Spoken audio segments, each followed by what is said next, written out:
আলাইকুম। ধন্যবাদ বিব্রেনার টিমকে আমাদের আজকে এত সুন্দর একটা দিন উপহার দেওয়ার জন্য। ফার্স্ট টাইম আমাকে আমার আব্বু নার্সিং এ দিতে বলছিল, যেহেতু আমার বোন একজন নিজে হচ্ছে নার্স, তো এই কারণে ওইদিকে একটু সাপোর্ট ছিল। ফার্স্ট টাইম আমি দিই নাই, আব্বুর কথা শুনি নাই, যাই হোক একটু বকাটাকা শুনলাম। মেডিকেলে যেহেতু হয় নাই, ইউনিভার্সিটিতেও যেহেতু হয় নাই, তো সেকেন্ড টাইম আমি নার্সিং দিলাম। তখন আমি বিব্রেনার সম্পর্কে প্রথম জানতে পারলাম, তখন আমি এক্সাম বেসে ভর্তি ছিলাম বিব্রেনারে। ওই সময় আমি চান্সও পাই চট্টগ্রাম নার্সিং কলেজে। তখন আমি 41তম হয়েছিলাম, ভর্তিও হই, কিন্তু একটা কারণে আমার ভর্তিটা ক্যান্সেল করে দেয় ফ্যামিলি থেকে।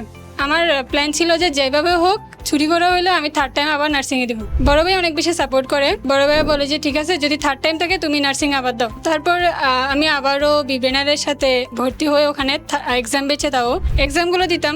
ভালো লাগতো, মনে হইতো যে কি যেহেতু 80+ 90+ মার্ক থাকতো, সো মনে করতাম যে চান্সটা হয়ে যাবে। নার্সিং এক্সাম দিয়ে মনে হইলো যে না, প্রশ্ন একটু হার্ড হয়েছে, মানে বুঝতে পারতেছিলাম না চান্স পাবো কিনা। যাই হোক, রেজাল্ট যেদিন দিল তখন দেখলাম যে আমি 54তম হই। বিব্রেনার টিমকে আসলে ধন্যবাদ আমাদেরকে হেল্প করার জন্য। অ্যান্ড আমার সবচেয়ে বেশি ভালো লাগে এক্সামগুলা, অ্যান্ড যে নোটগুলো দেয়, যে PDF গুলো দেয়, এগুলোই ধন্যবাদ।